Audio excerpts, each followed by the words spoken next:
पूज्य गुरुदेव जी, अर्चनीय वंदनीय संत समाज, धर्म प्रेमी सज्जनों, श्रद्धा मूर्ति माताओं, प्यारे बच्चों, साहिब जी की आज्ञा हुई है। आज्ञा पालनार्थ आप सभी के समक्ष थोड़ी देर निवेदन करने का प्रयास करता हूँ। पूज्यवर साहिब जी के बहुत ही महत्वपूर्ण विचार सुन रहे थे। संगत से जीवन कैसे बदलता है और जीवन में परिवर्तन कैसे होता है। सदगुरु कबीर ने कहा है, करु बहिया बल आपनी, छाड़ बिरानी आस, जाके आंगन नदिया बहे, सोकस मरे प्यास। सदगुरु कबीर एक ऐसे महापुरुष है, जब जैसे देखे वैसे बोल पड़ते थे। वो कहीं गए होंगे, देखे होंगे, लोगों की स्थिति देखे, और स्थिति इतनी गंभीर है, कोई आत्मा और परमात्मा के लिए, कोई देवी देवता के लिए, कोई भगवान के लिए, कोई खुदा गाट के लिए अपने जीवन को तरसा रहे हैं, पीड़ित कर रहे हैं उसके लिए। तो इस स्थिति को देख करके सदगुरु कबीर साहब कहते हैं, जब आदमी अपने को नहीं जान पाता है तब बुरी चीजों की लत लग जाती है। ऐसी स्थिति को देख करके कहते हैं, ऐ लोगों, करो बहिया बल आपनी, अपने बाहों बल पर भरोसा रखो। और यहाँ जितने लोग बैठे हैं सभी के बाहों बल पर भरोसा है। सदगुरु कबीर साहब के कहने का उद्देश्य ये है कि आप अपने जीवन के निर्माता है, आप अपने जीवन के संचालक है, आप अपने जीवन के मालिक है।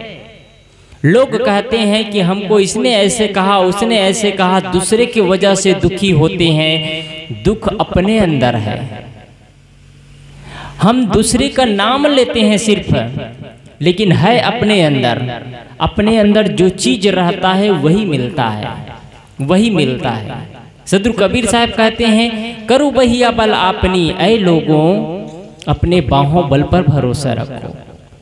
क्षण बिरानी आस, दूसरे की आशा भरोसा छोड़ दो। दूसरे की आशा भरोसा से जीवन में सुख और शांति नहीं मिलने वाली है।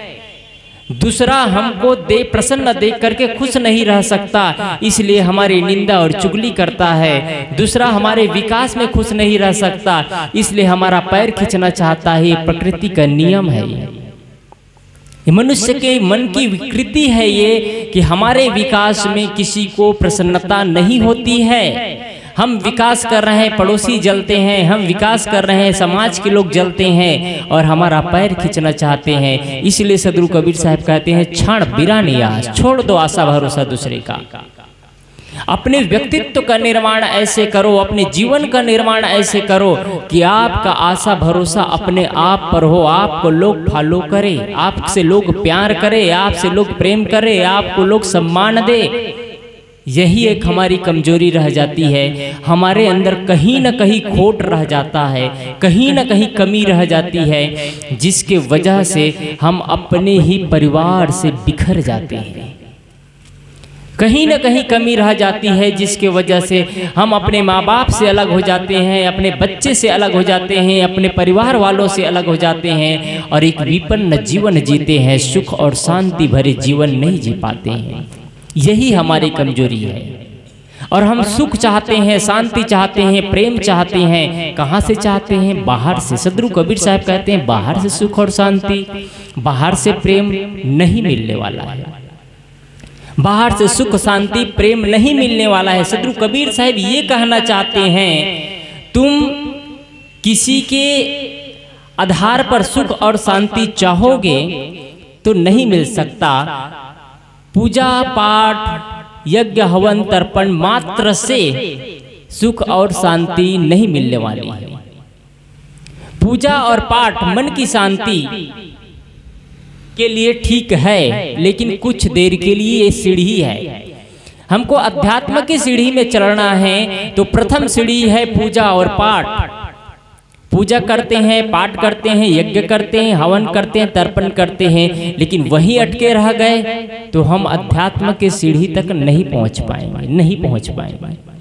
सद्गुरु कबीर क्या कहते हैं? अपने बाहुबल पर भरोसा रखो। कोई आदमी चाहे कि पूजा और पाठ से शांति मिल जाए तो मिलती है, लेकिन कुछ देर के लिए। जब तक आप पूजा करोगे तब तक आपके मन शांत है, आपकी श्रद्धा है इसलिए। लेकिन बात यह है, क्या आपसे सत्य कहीं अलग है जो पूजा और पाठ से आपके अंदर कोई ला करके फिट कर दे? क्या आपसे सत्य कहीं, आपसे कहीं परमात्मा अलग है, आपसे कहीं शांति अलग है, आपसे कहीं सुख अलग है, आपसे कहीं धैर्य अलग है, आपसे कहीं प्रेम अलग है, जो कि पूजा और पाठ के बल पर कोई ला करके फिट कर दे? ये तो संभव नहीं है। आप यहाँ बैठे हैं और आपका सत्य घर पे हो, आप यहाँ बैठे हैं आपका प्रेम कहीं घर पे हो, आप यहाँ बैठे हैं आपका आनंद कहीं घर पे हो, आप यहाँ बैठे हैं आपका आत्मा और परमात्मा कहीं घर पे हो। ऐसा तो नहीं होता है, आपके अंदर है, आपके अंदर। जब हम अपने ही सद्गुणों का सही लक्षण नहीं जानते हैं, अपने ही सद्गुणों को नहीं पहचान पाते हैं, तब हम दर दर भटकते हैं, दर दर भटकते हैं और ठोकरें खाते हैं।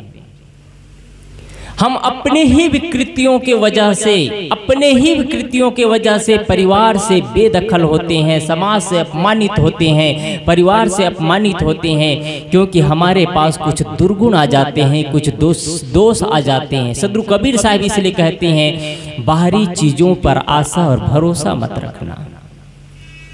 जिसके आंगन में नदी बह रही हो, कौन सी नदी? ज्ञान की नदी। सौभाग्य की बात यह है कि आपका तन अच्छा है, आपका मन अच्छा है, आपका विचार अच्छा है।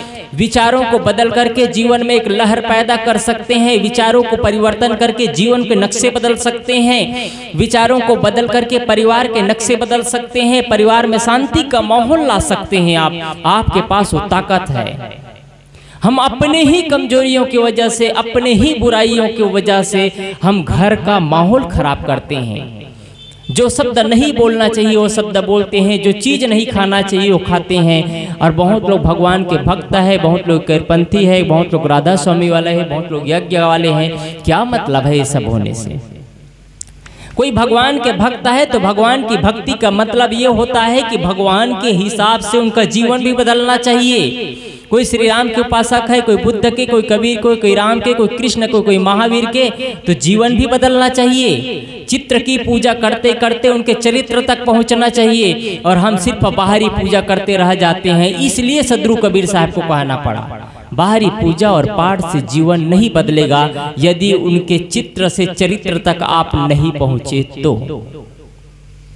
पूजा की सार्थकता यही है, पूजा की सार्थकता यही है कि जिस इष्ट देव की हम पूजा करते हैं उसके हिसाब से अपने जीवन में परिवर्तन करें। और हमारे भारतीय परंपरा में श्री राम भगवान को महापुरुष भगवान मानते हैं। क्या उसके हिसाब से हमारा जीवन बदलता है?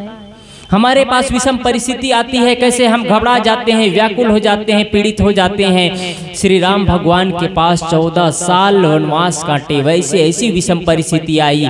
उनको होना था राजगद्दी होना था उनका, लेकिन जस्ट दूसरे दिन सुबह उनको वनवास होता है। विषम परिस्थिति में नहीं घबराते हैं। इसलिए सद्गुरु कबीर साहब कहते हैं, आज आपके आंगन में नदी बह रही है, आपका न मनो मस्तिष्क ठीक है, आपके शरीर मजबूत है, आपके विचार मजबूत है, जीवन में क्रांति ला दो, जीवन को बदल दो, राग और द्वेष की जिंदगी छोड़ दो। सद्गुरु कबीर साहब कह रहे हैं, आपस में परिवार को स्वर्ग बना लो, आपस में बड़ों को सम्मान करना सीख जाओ, माता पिता को सम्मान करना सीख जाओ, बच्चों को प्रेम देना सीख जाओ, बड़ों बुजुर्गों को अतिथि का सम्मान करना सीख जाओ, बोलने की कला सीख जाओ, क्या खाना है क्या पीना है चीज सीख जाओ, मनुष्य के अंदर मनुष्यता भर लो। सद्गुरु कबीर का यही संकेत है। कोई आदमी जैसे कोई मछली पानी में रह करके प्यासा हो, कोई मछली पानी में रह करके प्यासा हो, ऐसी स्थिति आदमी की है। आदमी का शरीर मजबूत होते हुए भी, मनोमस्तिष्क और विचार मजबूत होते हुए भी आदमी विपिन्न हो करके दर दर ठोकर खाता है, दर दर ठोकर खाता है। क्यों दर दर ठोकर खाता है? अपने ही जीवन में असंयमित जीवन की वजह से, अपने ही जीवन को सही ढंग से संचालित न करने की वजह से, अपने जीवन पर भरोसा नहीं करने की वजह से, कर बहिया बल आपनी छाण बिरानी आस, अपने बाहों बल पर भरोसा रखो। जीवन पर अपने बाहुबल पर भरोसा नहीं होता है। जिस इष्ट को मानते हैं, जिस भगवान को मानते हैं, उस पर भरोसा नहीं होता है। मैं कुछ बातें कहूंगा लेकिन बुरी लग सकती है, लेकिन मैं आपका भगवान जिसको मानते हैं उसके प्रति आपकी श्रद्धा हो, लेकिन आपको उस भगवान पर भी श्रद्धा नहीं होता है। हकीकत यह है, अपने जीवन पर, अपने कर्मों पर भरोसा नहीं है। सदगुरु कबीर साहब कर बहिया बल कह रहे हैं, अपने बाहुबल पर भरोसा रखो। और हम सबको अपने बाहुबल पर भरोसा नहीं होता है, अपने जीवन के कर्मों पर भरोसा नहीं होता है, अपने प्रारब्ध पर भरोसा नहीं होता है। किस पर भरोसा होता है? कोई आदमी यहाँ काला धागा बांध लिया, उस पर भरोसा है। कोई पैर में काला धागा बांध लिया, उस पर भरोसा है। कोई यहाँ ताबीज बांध लिया, उस पर भरोसा है। कोई गले में ताबीज लगा लिया, उस पर भरोसा है। अपने कर्मों पर भरोसा नहीं है। बड़ी बड़ी बिल्डिंगें बनाता है आदमी, करोड़ों करोड़ रुपए का बिल्डिंग बनाता है, उनकी इंजीनियरिंग पर भरोसा नहीं है, उनके टेक्नोलॉजी पर भरोसा नहीं है। छड़ सीमेंट मटेरियल इतना अच्छा बनाया जाता है, उस पर भरोसा नहीं है। किस पर भरोसा होता है? मकान बनाने के बाद में उसमें काली हंडी लटका देते हैं, उस पर भरोसा होता है। आपके कौन से भगवान कहते हैं ऐसे? कौन से भगवान है जो कहते हैं कि काली हंडी लटका दो तो मकान में नजर नहीं लगेगा?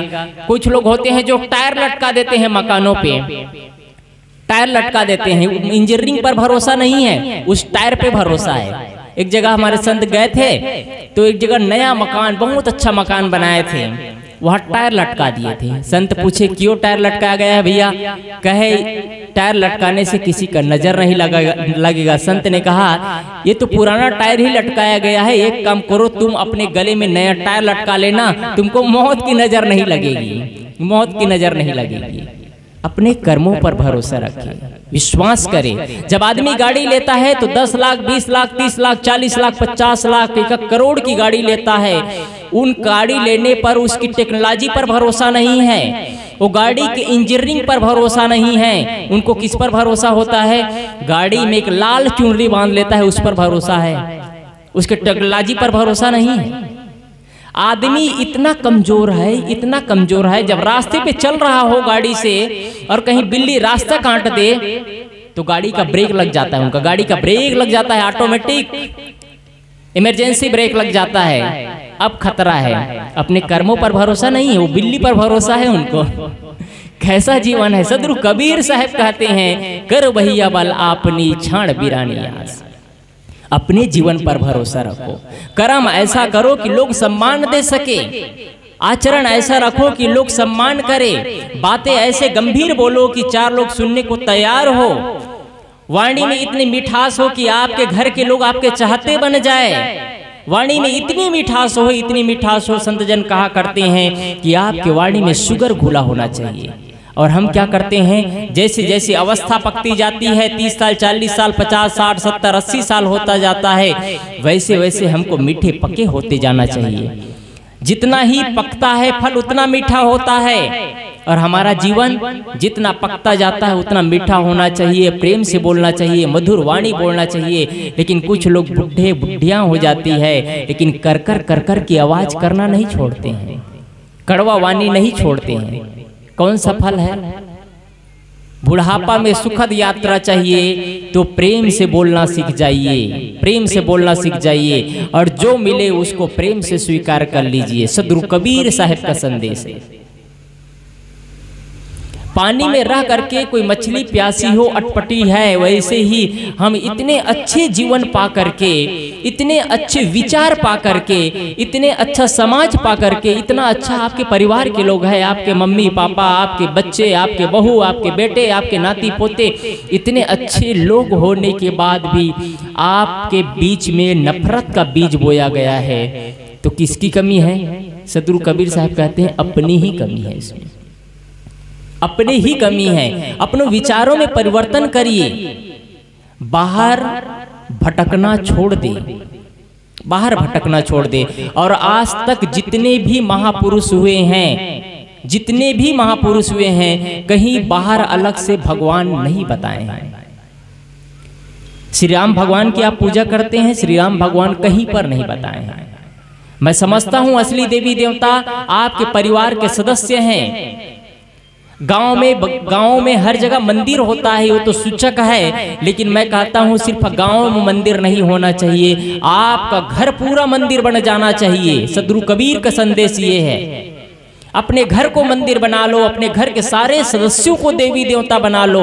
और जिस व्यक्ति को इंसान में भगवान नजर नहीं आएगा, वो दुनिया में कहीं भी चले जाए उनको भगवान मिलने वाला नहीं है। कहीं भी चले जाए, ब्रह्मांड में कहीं भी चले जाए, उनको भगवान नहीं मिल सकता। जिसको इंसान में भगवान नजर नहीं आया, भगवान ही है इंसान, जिन्होंने हमको जन्म दिया, जिन्होंने इस प्रकृति में हमको जीना सिखाया, जिन्होंने हमारे विषम परिस्थिति में साथ दिया। ऐसे डॉक्टर आए, ऐसे बड़े बड़े लोग आए जो हमारे साथ दिए। सदगुरु कबीर साहब कहते हैं, इसलिए करो भैया बल आपनी छाड़ बिरानी आस, दूसरे के आशा भरोसा छोड़ दो।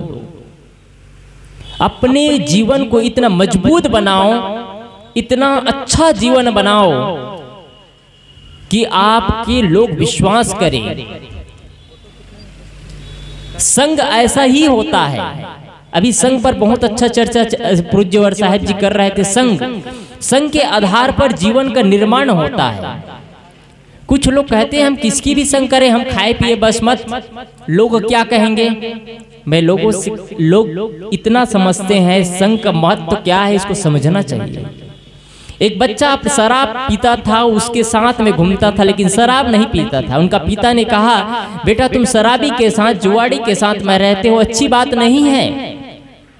उनका पुत्र कहता है, पापा मैं साथ में रहता हूँ, पीता तो नहीं हूं ना, साथ में रहता हूँ, अंडा मांस मछली नहीं खाता हूँ, उससे क्या प्रभाव पड़ता है।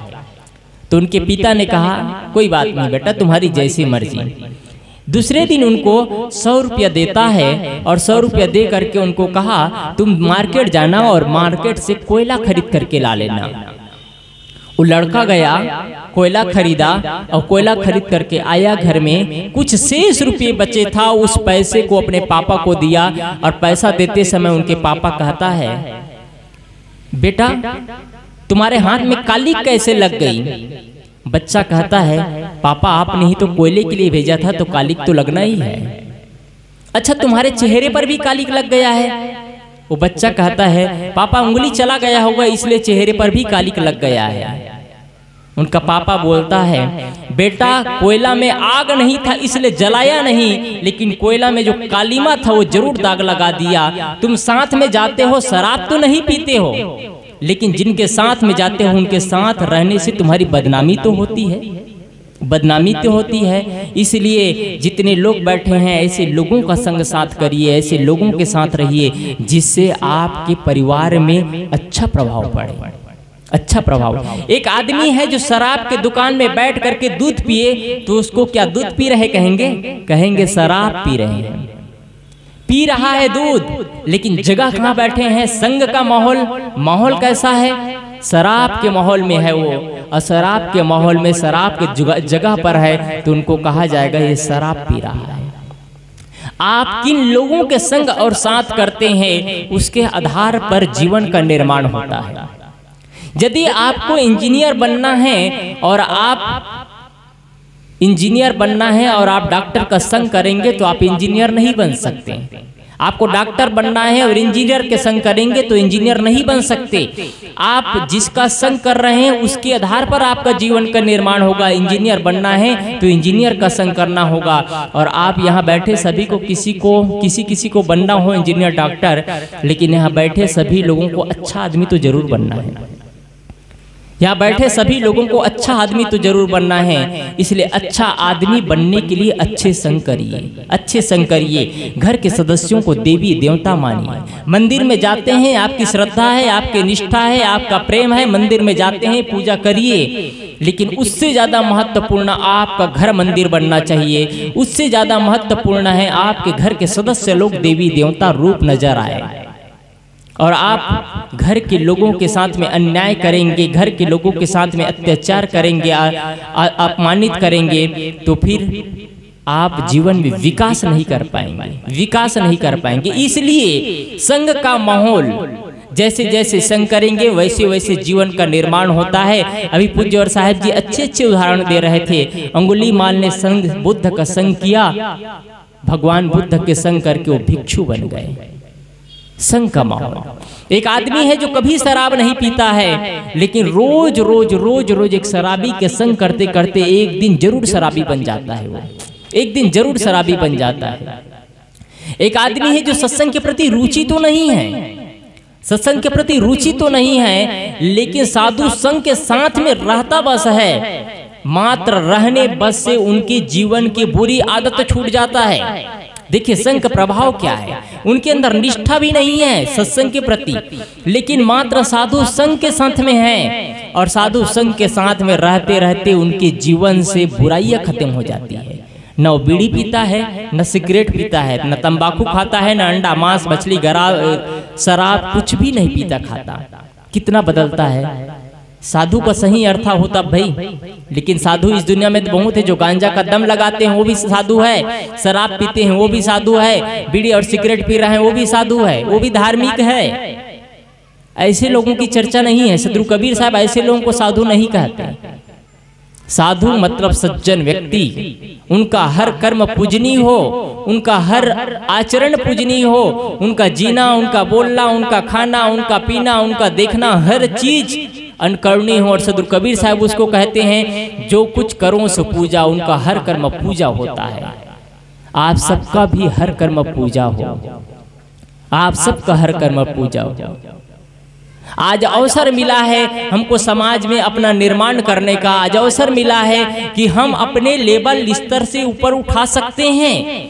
आज हमको अवसर मिला है अपने घर में प्रेम का माहौल बिखेर सकते हैं। आज अवसर मिला है हम अपने घर में शांति का वातावरण पैदा कर सकते हैं। आपके ऊपर तो है।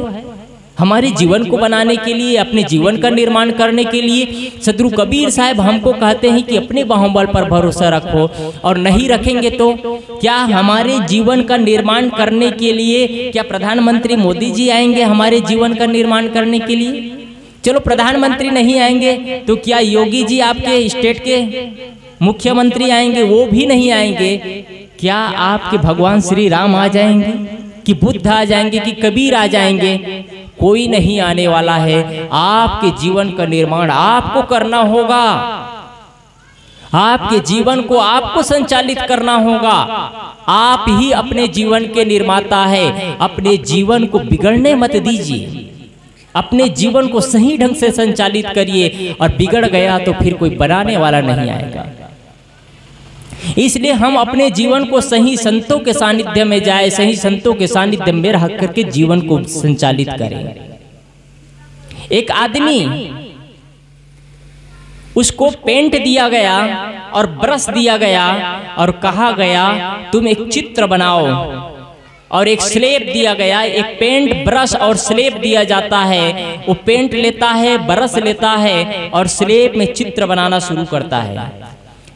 जब बनाना शुरू करता है तो इतना बेकार चित्र बनाता है जिसको कोई कलाकार पेंटर आकर के भी उस चित्र को नहीं सुधार सकता है, नहीं सुधार सकता है।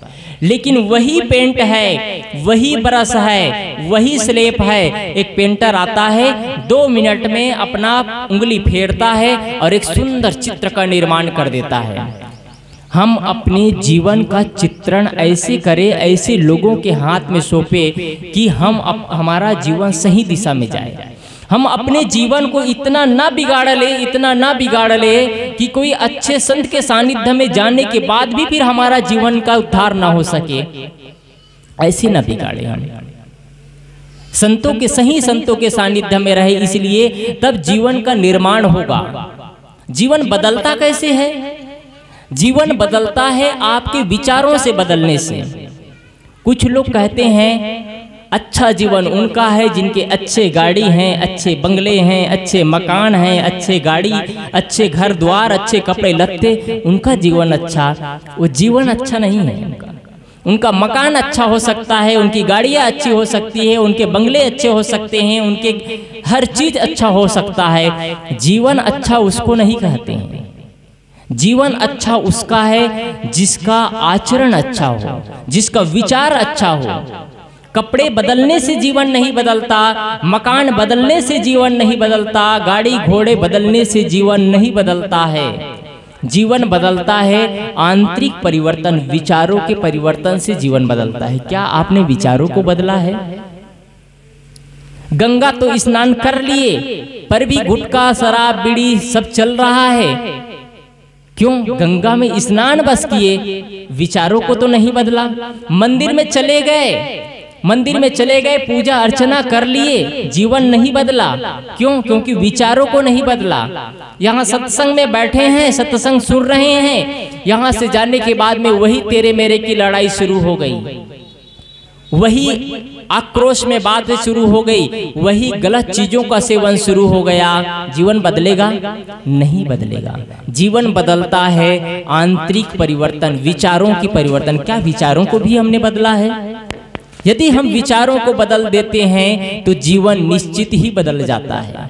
इसलिए विचारों को बदले, विचार बदलेंगे तो जीवन बदलेगा, और जीवन ही हमारा विचार है, विचार ही हमारा जीवन है। विचारों में परिवर्तन करना शुरू कर दीजिए। कैसे परिवर्तन करना है विचारों में? कुल मिलाकर के अपने आप पर भरोसा रखना है ना। विचारों में परिवर्तन का मतलब, आज से मैं क्रोध करता था, आज से मैं क्रोध करती थी, अब मैं क्रोध नहीं करूंगा। बिस्तर से उठते हैं, आसन में बैठ जाते हैं, 2 मिनट 5 मिनट के लिए अपने आप में संकल्प करते हैं, आज मैं क्रोध नहीं करूंगा, आज मैं किसी के साथ उलझूंगा नहीं। विचार परिवर्तन, और उसको हम दिन भर याद रखते हैं, दिन भर याद रखते हैं। आज मैं जीवन को सही दिशा में ले जाऊंगा, आज मैं जीवन को सही दिशा में ले जाऊंगा, और मुझे अपने जीवन का निर्माण करना है। मैंने बहुत चीजों का निर्माण किया, मैंने गाड़ी का, घोड़े का, मकान का, धन का, दौलत का, बहुत चीजों का निर्माण किया। क्या मैंने जीवन का भी निर्माण किया है? क्या मैंने अपने जीवन के लिए भी समय दिया है? हम अपने जीवन में जिस चीज के लिए समय देते हैं ना, उस चीज का विकास होता है। आप सभी लोग देखे होंगे, आपके जीवन में आपने जिस चीज के लिए समय दिया उस चीज का विकास हुआ है। जैसे आपने गाड़ी के लिए समय दिया, धन के लिए समय दिया, मकान के लिए समय दिया, परिवार के लिए समय दिया, उसका विकास हुआ है। पहले आपके यहाँ छत के मकान नहीं थे, अब आपके यहाँ 1 मंजिल 2 मंजिल मकान है। आपके यहाँ पहले गाड़ियाँ नहीं थी, अब गाड़ियाँ है, क्योंकि आपने उसके लिए समय दिया है। आपने, क्या आप अपने हम जीवन के लिए भी समय देते हैं? और जीवन के लिए समय नहीं देते हैं तो शांति कहाँ से मिल सकती है? हम शांति प्राप्त करने के लिए क्या उसके लिए हमने समय दिया? उसके लिए तो हमने समय ही नहीं दिया, तो जीवन कैसे बदलेगा? हम सिर्फ बाहरी चीजों के लिए समय दें और अपने लिए समय न दें तो क्या मतलब है जीवन का? गुरुदेव जी, सद्गुरु अभिलाष साहब जी कहा करते थे, ये जीवन, मनुष्य जीवन भौतिक पदार्थों का सिर्फ बंडल नहीं है। मनुष्य जीवन सिर्फ भौतिक पदार्थों का बंडल नहीं है, बल्कि इससे हट करके जीवन कुछ अध्यात्म है। जहाँ प्रेम को समझते हैं, जहाँ अध्यात्म की परिभाषा समझते हैं, जहाँ जीवन की परिभाषा समझते हैं, जहाँ परिवार में एक दूसरे के प्रति जुड़ाव होता है, उस घर में, परिवार में शांति का माहौल होता है, ऐसा जीवन अच्छा जीवन है। जीवन की सफलता ये है कि हम इस दुनिया से जाए तो संतुष्टि भरा जीवन हो। जीवन की सफलता ये है, हम इस दुनिया से जाए तो पूरा संतुष्ट हो करके इस दुनिया से जाए। इसलिए अपने जीवन में सद्गुरु कबीर की साखी, करो बहिया बल आपनी, छाण बिरानी आस, जाके आंगन नदिया बहे, सोकस मरे प्यास। परम पूज्य और गुरुदेव जी मंचासीन हो रहा है, आप सभी लोग स्वागत के लिए खड़े हो जाए। बोलिए सद्गुरु देव की।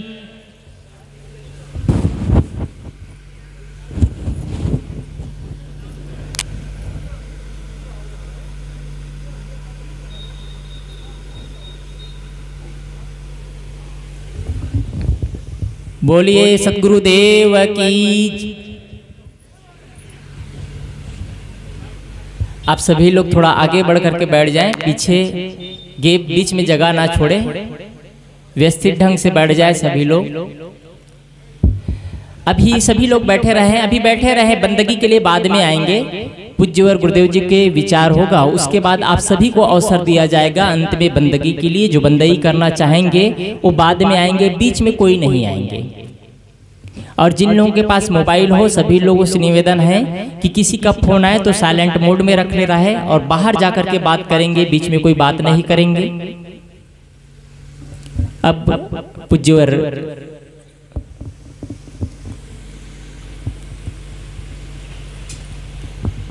गुरुदेव जी के विचार हम लोग सुनेंगे। पूज्यवर गुरुदेव जी से करबद्ध प्रार्थना है कि अपने कल्याणकारी विचारों से हम सबको लाभान्वित करने की कृपा करेंगे।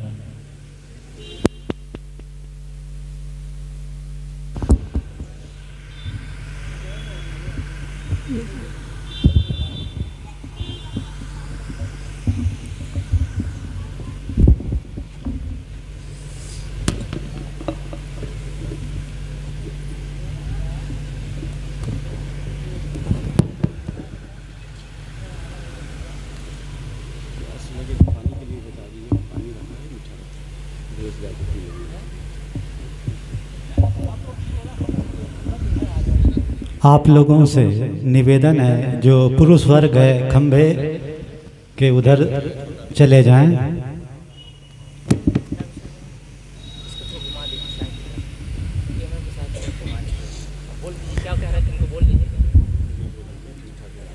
जो भी सज्जन लोग बाहर से अभी आ रहे हैं, कोई भी हो, मंच के एक साइड में हमारे सहयोगी हैं, वहाँ से पानी पिएं, साथ साथ मीठा भी खा के पानी पिएं ताकि प्यास बुझ जाए।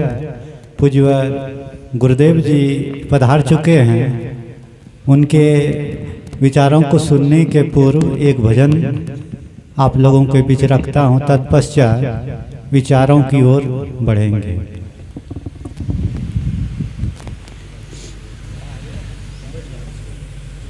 गुरु मूरति गति चंद्रमा, सेवक नैन चकोर, अष्टपहर निरखत रहो गुरु मूरति की ओर।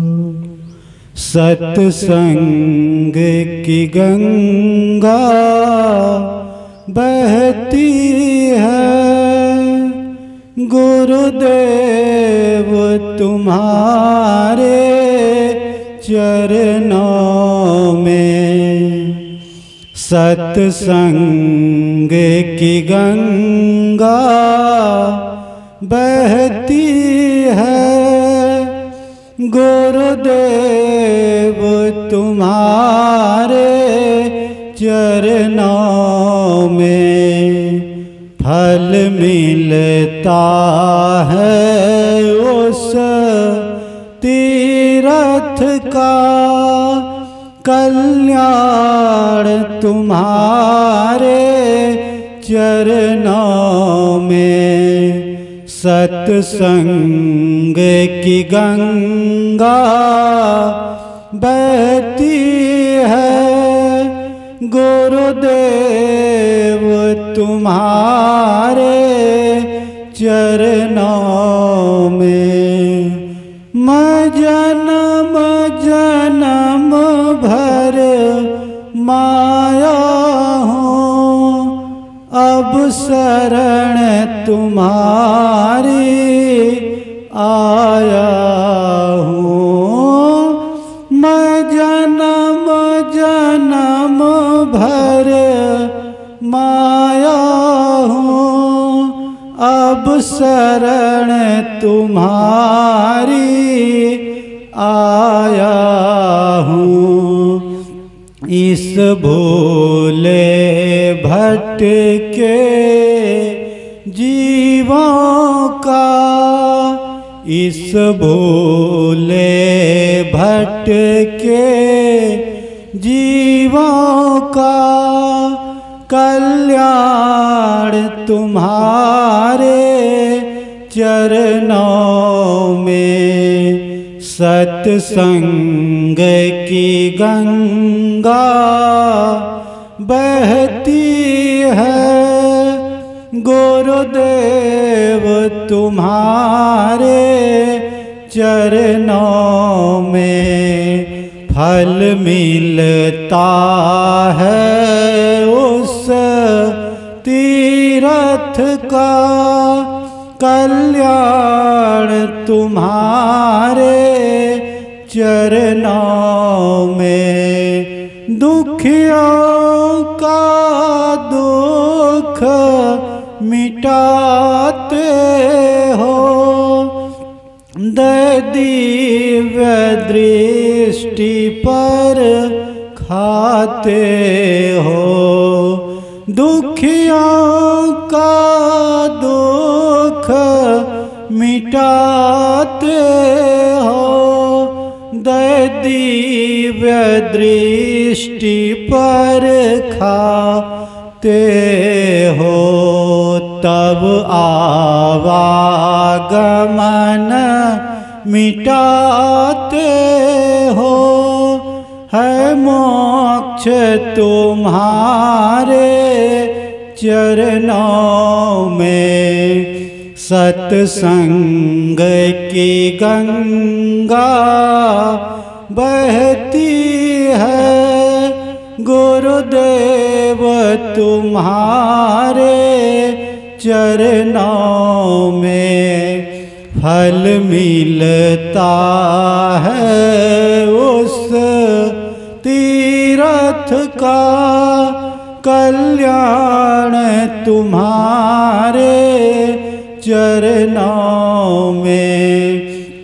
एक बार जो दर्शन पाता है, बस आप ही का हो जाता है। एक बार जो दर्शन पाता है, बस आप ही का हो जाता है। क्या गुप्त तुम्हारी प्रीति है, क्या गुप्त तुम्हारी प्रीति है धन्य तुम्हारे चरणों में। सत्संग की गंगा बहती है, गुरुदेव तुम्हारे चरणों में। जन्मों का भूला शरण पड़ा, अब आकर तुम्हारे द्वार खड़ा। जन्मों का भूला शरण पड़ा, अब आकर तुम्हारे द्वार खड़ा। काटो सकलो बंधन मेरा, काटो सकलो बंधन मेरा। है निर्मल तुम्हारे चरणों में। सत्संग की गंगा बहती है, गुरुदेव तुम्हारे चरणों में। फल मिलता है उस तीर्थ का, कल्याण तुम्हारे चरणों में। बोलिए सद्गुरु देव की जय।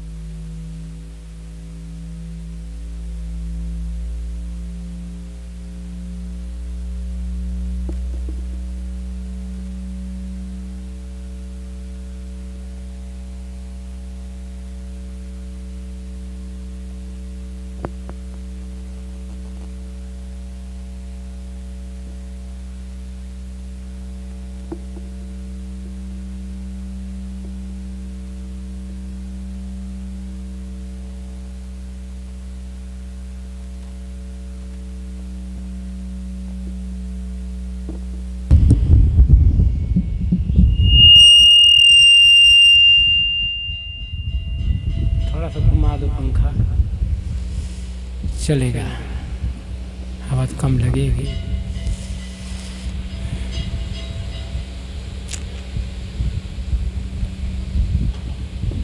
मुद मंगल में संत समाज, धर्म प्रेमी सज्जनों,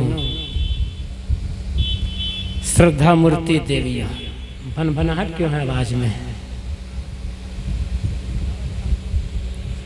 पंखा कारण से नहीं है।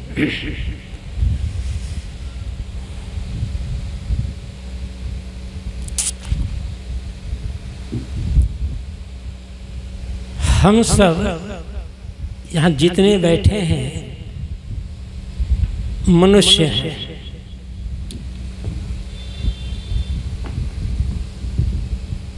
किसकी क्या मान्यता है, किसकी रुचि कैसी है,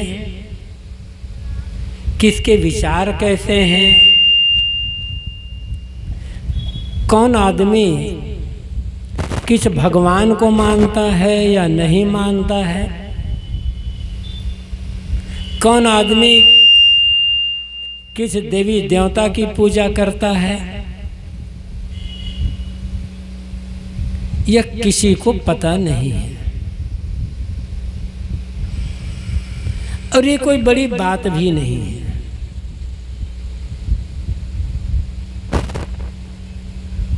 मान्यताएं अलग अलग होती है, रुचियां अलग अलग होती हैं, विश्वास अलग अलग होते हैं, विचार भी अलग अलग होते हैं, रहन सहन खान पान ये सब अलग अलग होते हैं। लेकिन ये सब अलग अलग होने के बाद इन सब में विभिन्नता होने के बाद दुनिया के किसी कोने में रहने वाला आदमी हो, सबकी मूल आवश्यकता एक होती है और सबकी मांग एक जैसी होती है।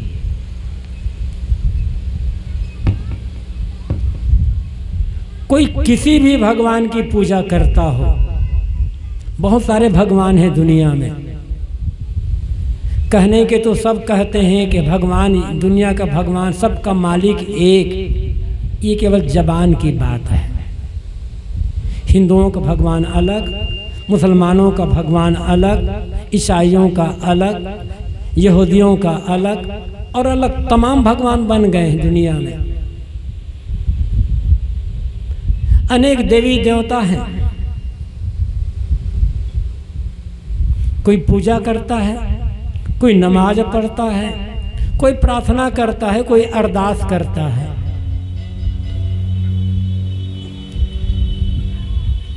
कोई खड़े होकर या बैठकर पूजा करता है, कोई घुटने टेक करके नमाज पढ़ता है, कोई कुछ और करता है। लेकिन भूख लगने पर सबको क्या चाहिए?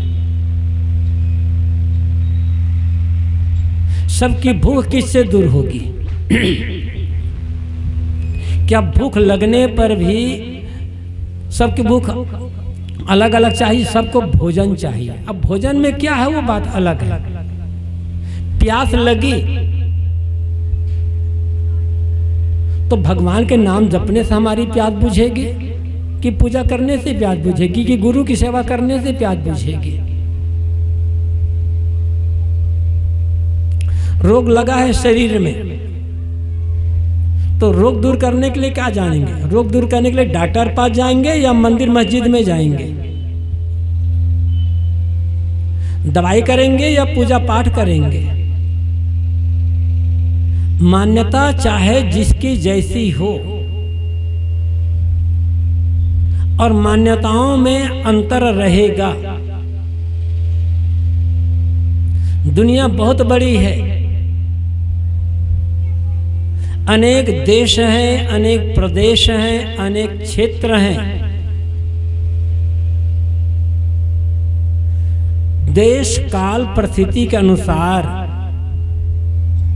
पूजा पाठ के नियम बदल जाते हैं, देवी देवता बदल जाते हैं, भगवान भगवती बदल जाते हैं।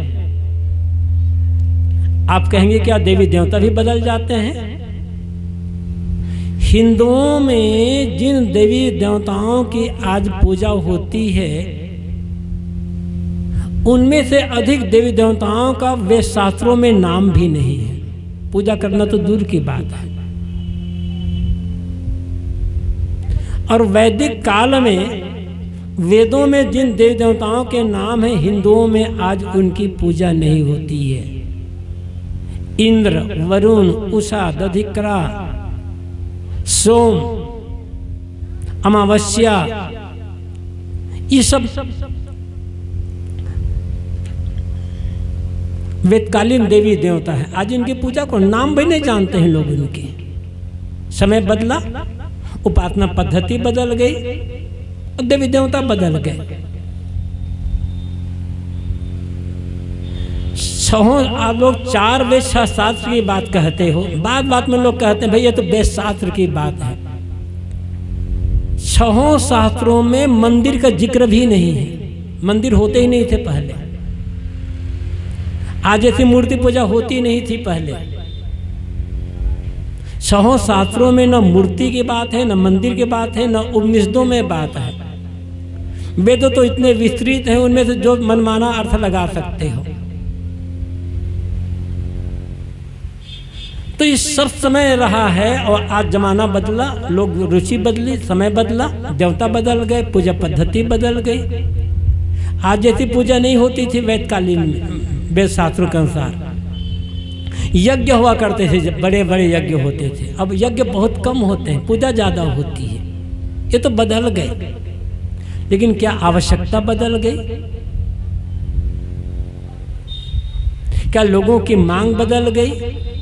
लोगों की समस्याएं बदल गई? वो तो वही है। तो आपकी मान्यता, मेरी मान्यता अपनी अपनी जगह पर है। मान्यता से, पूजा पाठ से आदमी छोटा नहीं होता, बड़ा नहीं होता।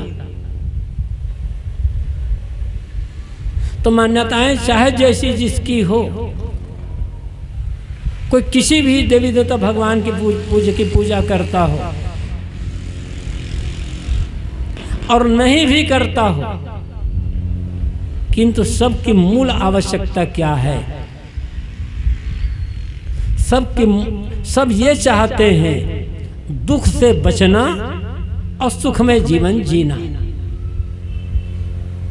अशांति से बचना, शांति में जीवन जीना।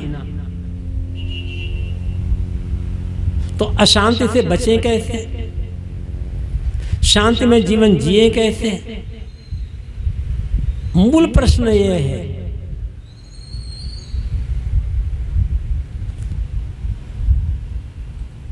सभी संतों ने कहा है, बड़े भाग्य मानुष तन पावा। ये पंक्ति मानस की है, लेकिन ये केवल गोस्वामी जी का कथन नहीं है, दुनिया के सभी संतों का ये स्वर है। बड़े भाग्य मानुष तन पावा। और मनुष्य शरीर की विशेषता क्यों गाई गई? शरीर के कारण नहीं।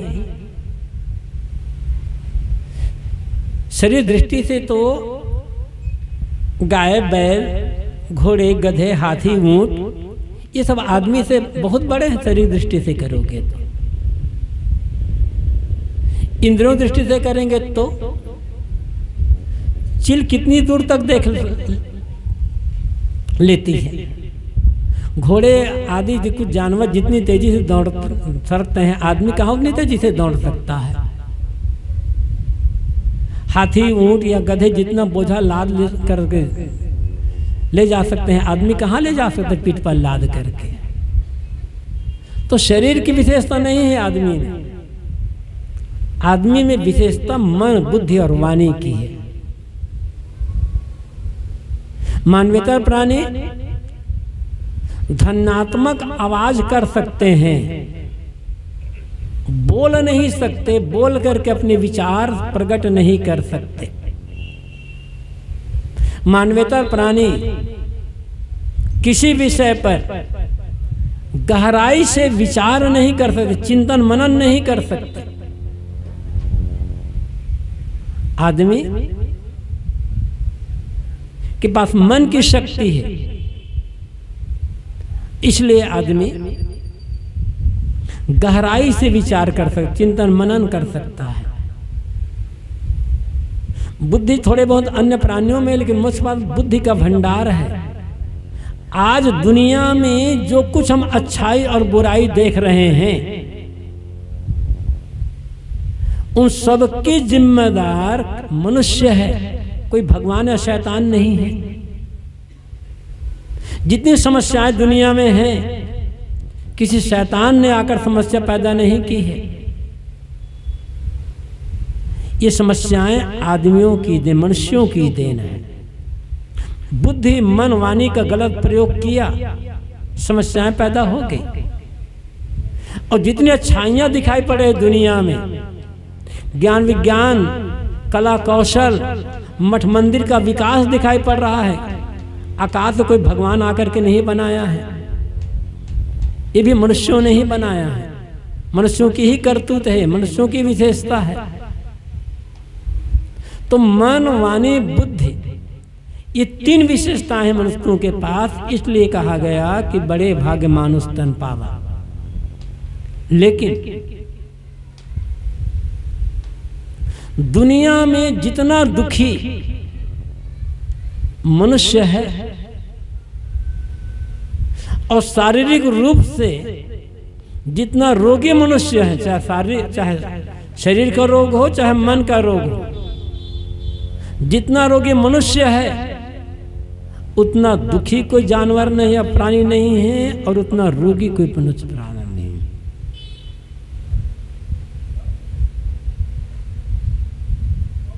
आपने सुना है, आप तो देहात में रहते हैं, जानवर पालते हैं, कितने घरों के जानवर हार्ट अटैक से मर गए हैं। ये हार्ट की बीमारी कितने जानवरों को है, कितने जानवरों को ये बीपी या डायबिटीज की बीमारी है, कैंसर की बीमारी है।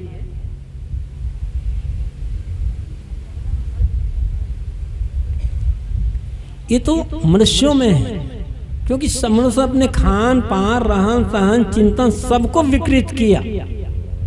बुद्धि है, गलत उपयोग किया, संगत गलत मिली, गलत प्रेरणा मिली, गलत व्यवहार किया, गलत प्रयोग किया, समस्याएं सब हो गई। लेकिन जो अच्छाइयां है दुनिया में, किसी हार्ट के जितनी दवाइयां बनी जानवरों ने या किसी और ने नहीं बनाई, मनुष्यों ने ही बनाई है। जितने भी रोग हैं इलाज मनुष्यों ने ही खोजा है, और कुछ जो हुआ है सब मनुष्यों ने ही किया है, अच्छा उपयोग कर लिया।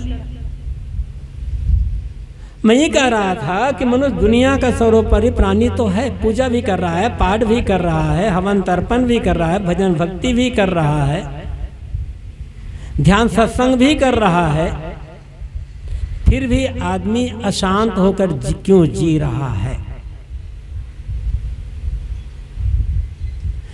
इतने मंदिर बन गए, इतने मस्जिदें बन गए, गिरजा गुरुद्वारा मठ आश्रम बन गए,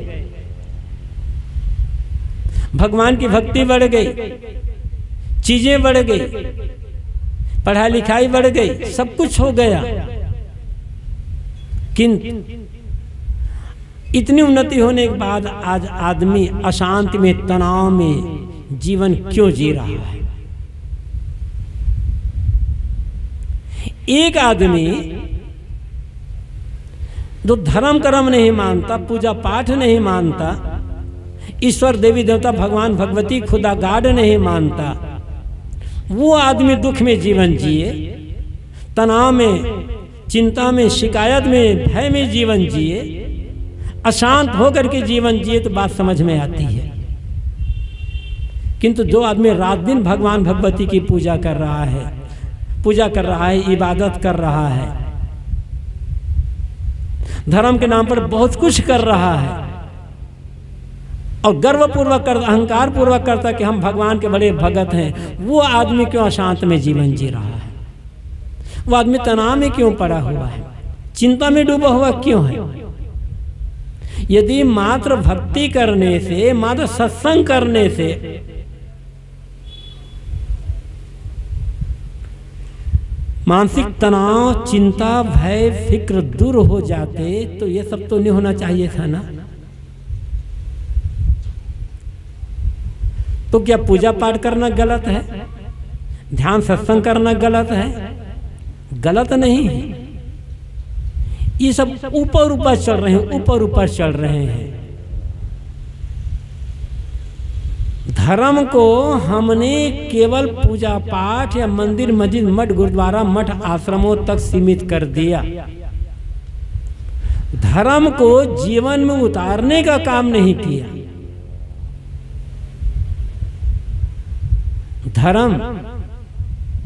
धर्म पूजा पाठ नहीं है, धर्म जीवन का आचरण है, धर्म जीवन का क्रियाकलाप है।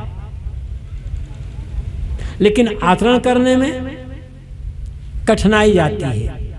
अपनी भोग लालसाओं पर, अपनी गलत आदतों पर संयम करना पड़ता है। और आदमी न तो भोग लालसाओं पर संयम करना चाहता है, वो छक कर भोगना भी चाहता है, तमाम दुर्व्यसन का शिकार भी बना रहता है, आत्म सुधार करना भी नहीं चाहता है। और चाहता है हम थोड़ी पूजा कर लें, पाठ कर लें, गुरु जी महाराज आए तो सेवा कर लें और हमारा सब दुख दूर हो जाएगा। रास्ता गलत चुना गया है। ये सब करना ठीक है अपनी जगह पर, लेकिन जब तक अपने स्वार्थ पर संयम नहीं होगा, भोग लालसाओं पर संयम नहीं होगा, अहंकार पर संयम होगा, हम जीवन को जीने का प्रयास नहीं करेंगे, तब तक सारा सब कुछ धरा का धरा रह जाएगा। हम अशांत रहेंगे और अपने क्रियाकलाप, बात व्यवहार से दूसरों को भी अशांत करते रहेंगे। और यही हो रहा है। हर आदमी अपने को बहुत बड़ा भगत मानता है, सत्संगी मानता है, सब कुछ मानता है। अच्छा है, मानता है तो कसौटी क्या है? आदमी का बुद्धि है। किसी आदमी से पूछो, क्या तुम जीवन को ढंग से जी रहे हो? तुम्हारे जीवन जीने का ढंग सही है? और जितना जीवन जिए हो क्या सही ढंग से जिए हो? क्या तुम्हारा स्वभाव सही है? तुम्हारे कर्म, तुम्हारा व्यवहार सही है? तुम्हारे बोलने का ढंग सही है? प्रायः यही उत्तर मिलेगा। हाँ, मेरा स्वभाव सही है, मेरा बोलने का ढंग, मेरा व्यवहार करने का ढंग, मेरा काम करने का ढंग, मेरा सोचने का ढंग सब बढ़िया है। और जितना जीवन मैंने जिया है अच्छे ढंग से जिया है और मेरा जीवन जीने का ढंग बहुत सुंदर है। मुझसे भला गलती हो सकती है? धन्यवाद है आपको। यदि ऐसा जीवन जी रहे हैं, आपको बहुत बहुत धन्यवाद है। लेकिन किस आधार पर कह रहे हो आप? कसौटी क्या है? पहचान क्या है जीवन को सही ढंग से जीने का? पहचान क्या है कि आपका व्यवहार, आपके कर्म सही है? कोई कसौटी, कोई पहचान होगी ना। आप कहोगे कि मेरे पिता मेरे लिए फूस या खपड़ेल एक छोटा सा मकान छोड़ कर गए थे, मैंने बहुत बड़ा मकान बना, पक्का मकान बना लिया। मेरे पिता थोड़ी जमीन छोड़ गए थे, छोटी सी दुकान छोड़ कर गए थे, मैंने बहुत जमीन बढ़ा ली और बहुत बड़ा व्यापार बढ़ा लिया। मेरे पिता मुझे पढ़ा नहीं पाए थे, लेकिन अपने बच्चों को मैंने खूब पढ़ाया और आज मेरे बच्चे अच्छे अच्छे जगह पर पोस्टेड हैं। मेरे पिता कोई चुनाव नहीं लड़ पाते, मैंने चुनाव लड़ा और मैं सरपंच बन गया, एमएलए एमपी बन गया। क्या जीवन जीने का तरीका सही नहीं है? ये कसौटी नहीं है। पैसा तो आदमी बेईमानी बदमाशी से भी कमाता है, चोरी डाका से भी कमाता है, घूस लेकर कमा लेता है, काला बाजारी से कमाता है। और चुनाव लड़ने के लिए क्या क्या छल प्रपंच किए जाते हैं और करते हैं लोग अच्छी तरह से आप सबको पता है। ये कसौटी नहीं है। अच्छा है आपने भौतिक विकास किया, ये सब हो गया, फिर मन में तनाव क्यों, रात में नींद क्यों नहीं आ रही? आप क्यों नींद की गोली खा रहे हैं?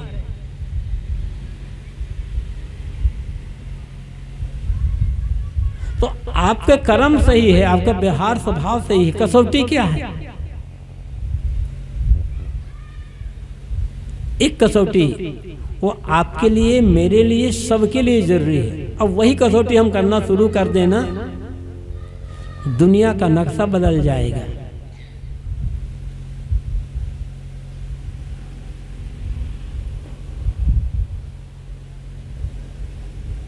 आपका बोलने का ढंग बहुत बढ़िया है, बहुत धन्यवाद है आपको।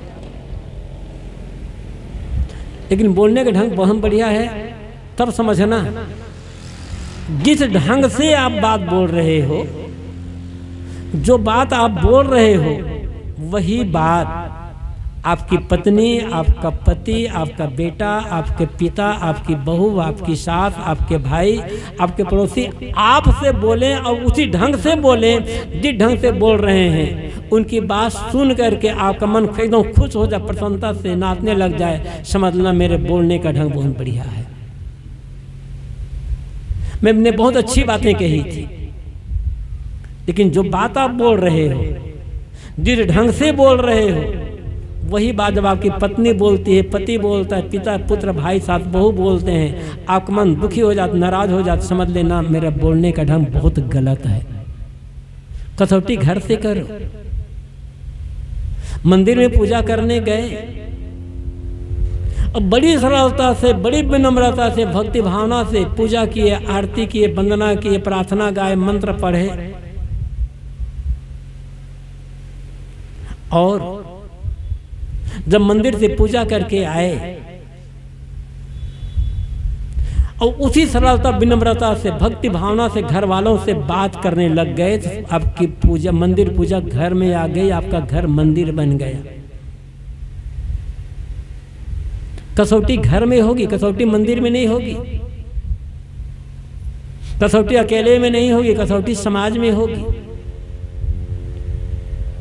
जो व्यवहार आप कर रहे हो, जैसा व्यवहार का ढंग आपका है,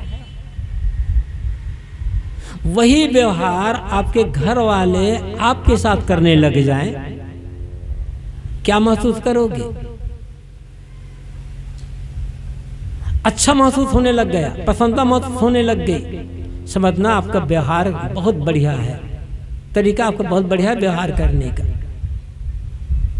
और आपका ही व्यवहार आपके घर वाले करने लग जाए, आप जैसा नाखुशी हुई, कुड़ गया मन, चिढ़ गया मन, क्रोध आ गया मन में, समझ लेना आपका व्यवहार और व्यवहार करने का ढंग बहुत गलत है।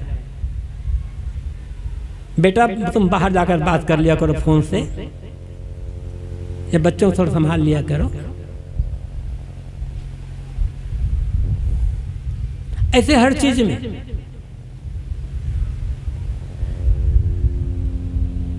जैसा हम करते हैं वैसा दूसरे लोग हमारे साथ करने लगे। और वो ढंग पाकर हम खुश हो जाएं। समझना आपका सब कुछ, आपका स्वभाव, आपके कर्म, आपका व्यवहार, आपका आचरण, आपका बोलने का ढंग, सब कुछ बढ़िया है और आपकी पूजा सार्थक हो गई, आपकी पूजा सफल हो गई। और यदि गलत है तब चिंतन करना होगा, स्वभाव व्यवहार कर्म को सुधारना होगा। आदमी की पहचान उसकी पूजा पाठ से नहीं होती, असली पहचान उसके व्यवहार से होती है। धर्म भी क्या है? हमारे ऋषियों महर्षियों ने जो धर्म की परिभाषा दी है उसमें ये नहीं कहा गया है कि ईश्वर का नाम लेना धर्म है, मंदिर जाकर पूजा करना धर्म है, अकेले बैठकर ध्यान करना धर्म है, या किसी ग्रंथ का पाठ करना धर्म है। ये कुछ नहीं कहा गया है।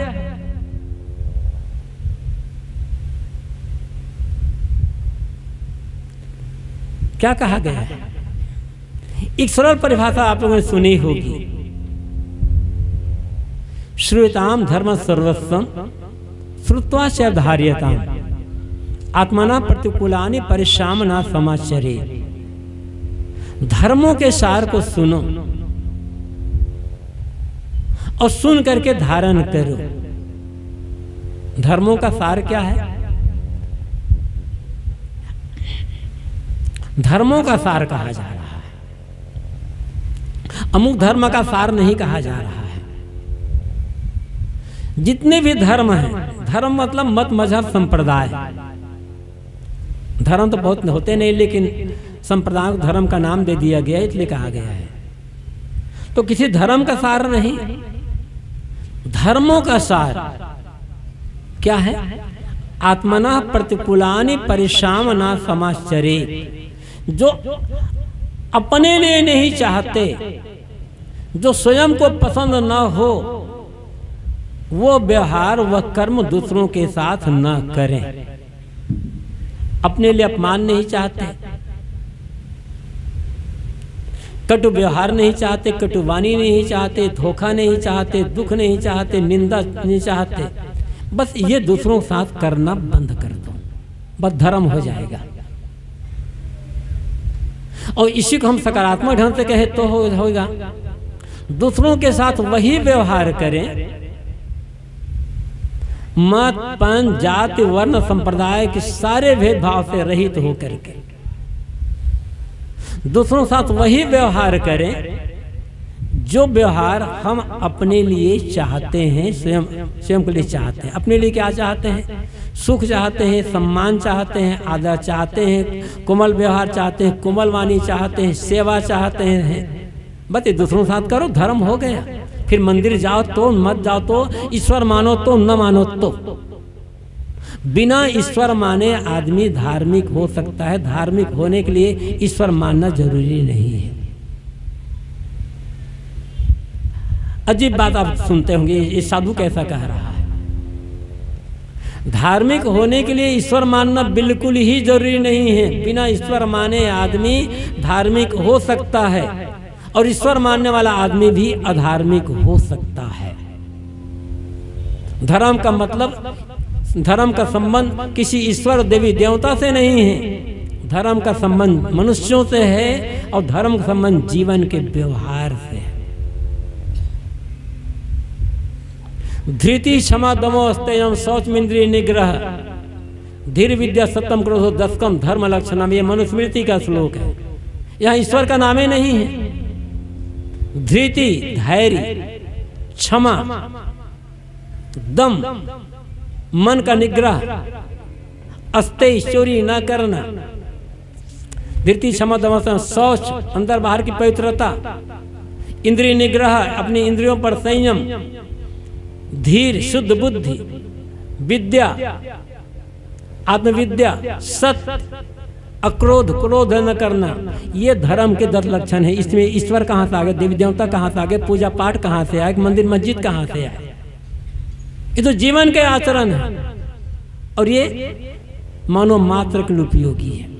जिसे कोई मानता हो और कोई ना मानता हो, वो पूजा पाठ हो सकता है, कर्मकांड हो सकता है, विश्वास हो सकता है, मान्यता हो सकती, धर्म नहीं हो सकता।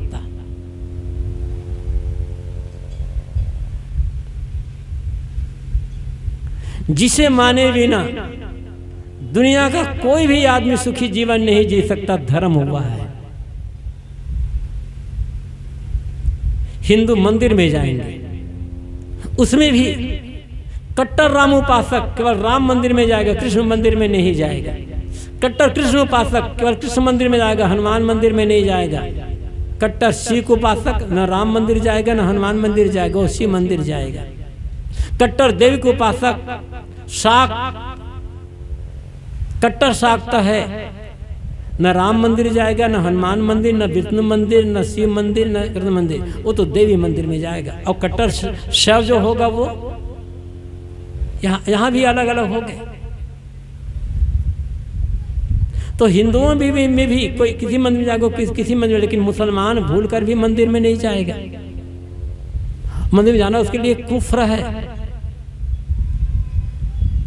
वो मस्जिद में ही जाएगा। हिंदू कभी भूल करके पूजा करने मस्जिद में नहीं जाएगा, उसका देवता नाराज हो जाएगा। और शायद दोनों में नहीं जाएंगे। लेकिन दया की आवश्यकता किसको है? हिंदू और मुसलमान ईसाई किसको है? क्षमा की आवश्यकता, प्रेम की आवश्यकता, कोमलवाणी की आवश्यकता, कोमल व्यवहार की अच्छे चरित्र की आवश्यकता किसको? हिंदू, मुसलमान, ईसाई, यहूदी, कईरपंथी, वैष्णव, किसको आवश्यकता है? इसको धर्म यह है।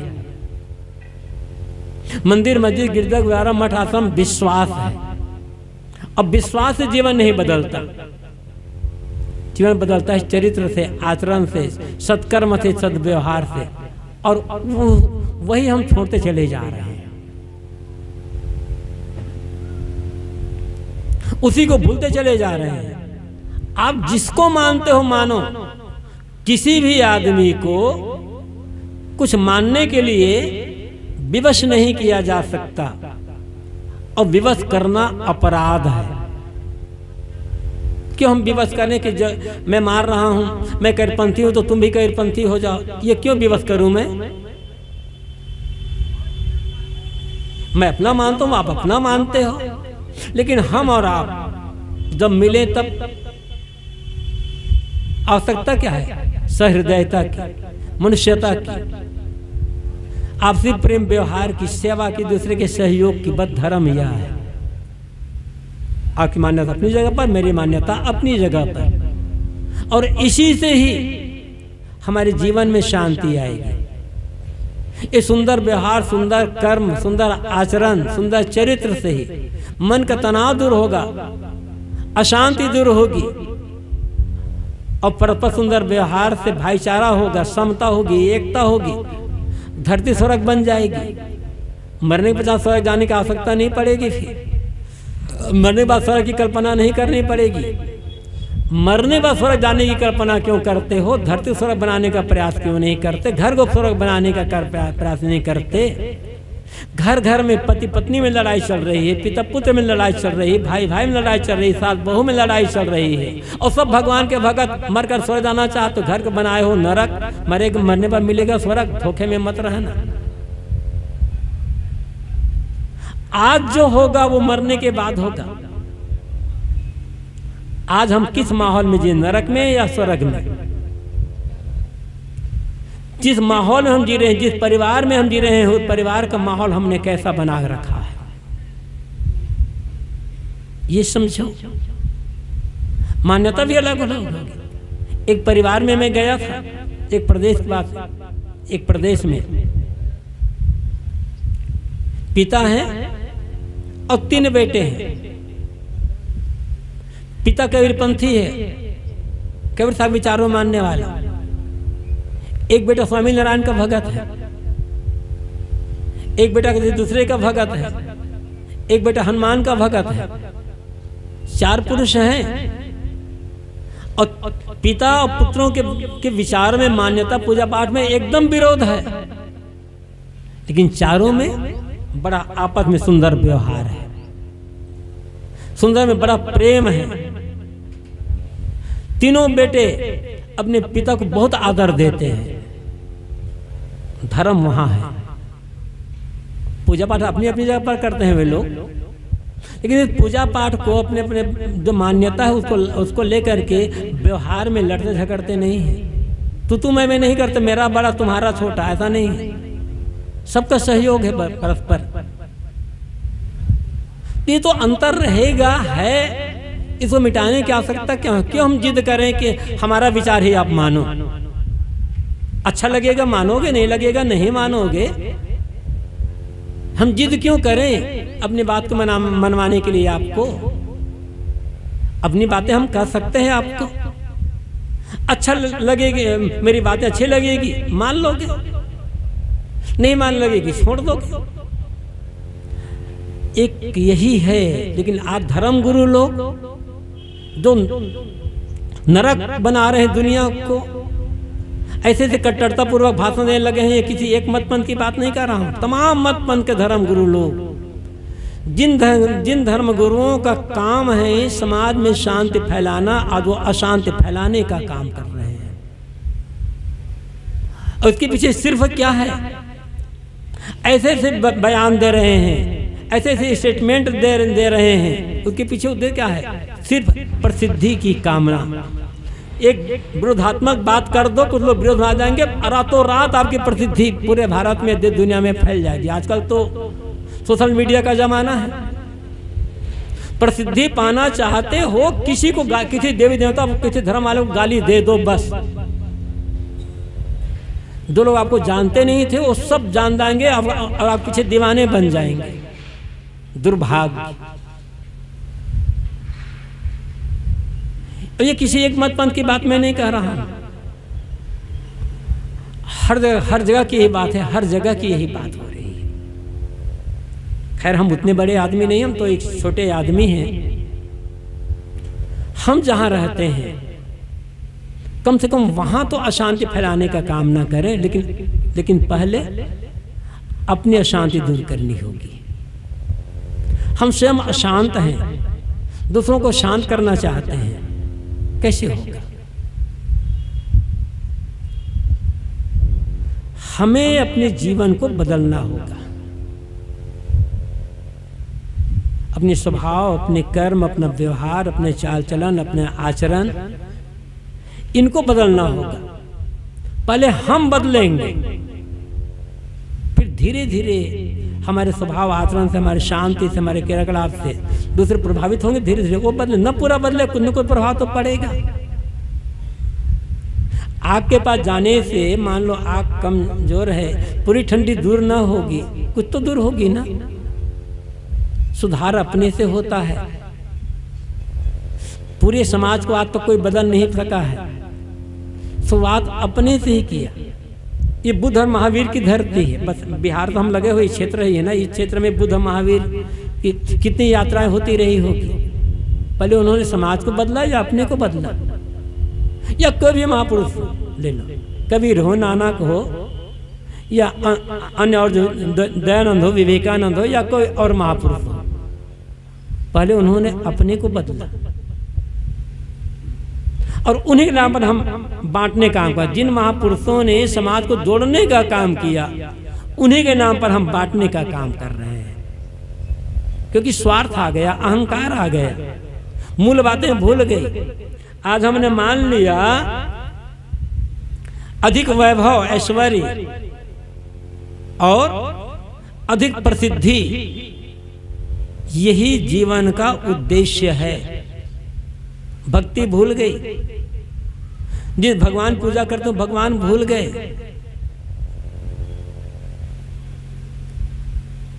तो रास्ता हमने चुन लिया है गलत। बात में धर्म की कह रहा था। धर्म के लिए, धार्मिक होने के लिए किसी ईश्वर को मानने की आवश्यकता नहीं, किसी खुदा गाट मानने की आवश्यकता नहीं है।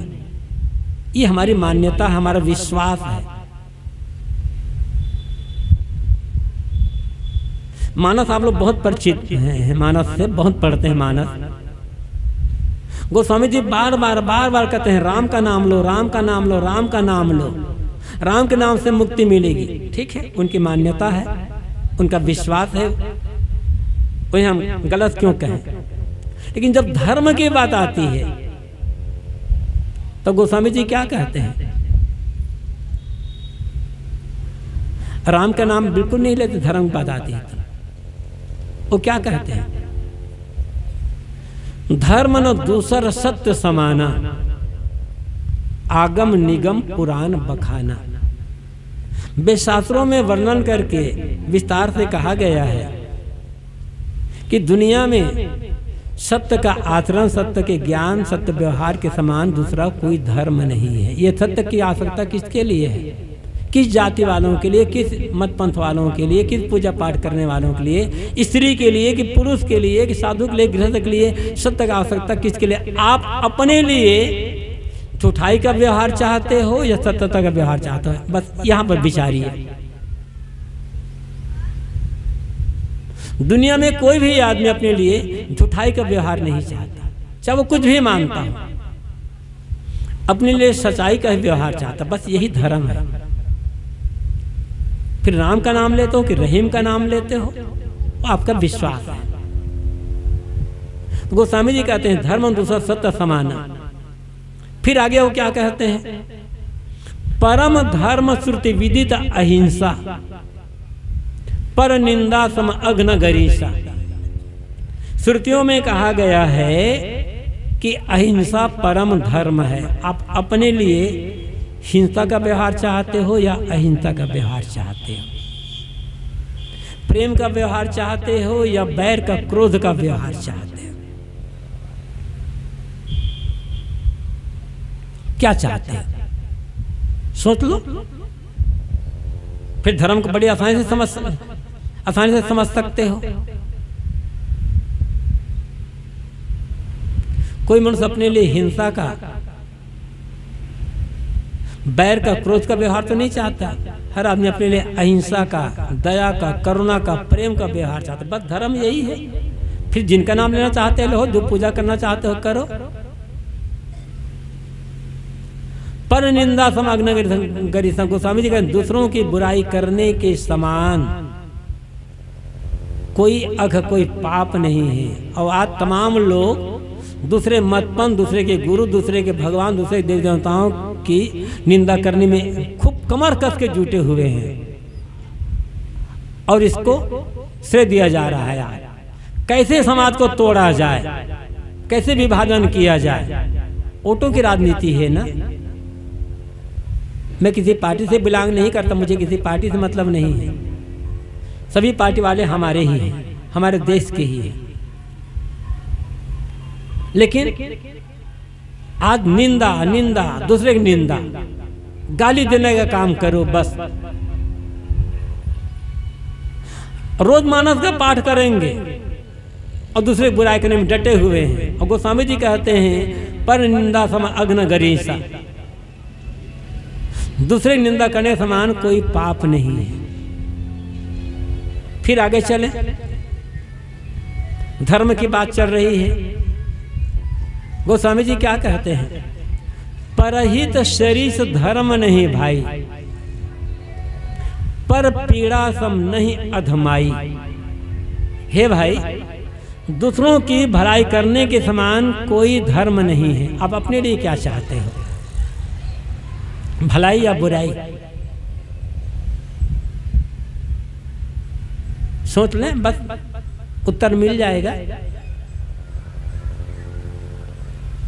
पर ही शरीर धर्म ने भाई, पर पीड़ा सम ने अधमाई। दूसरों को पीड़ा देने समान कोई अधर्म नहीं है।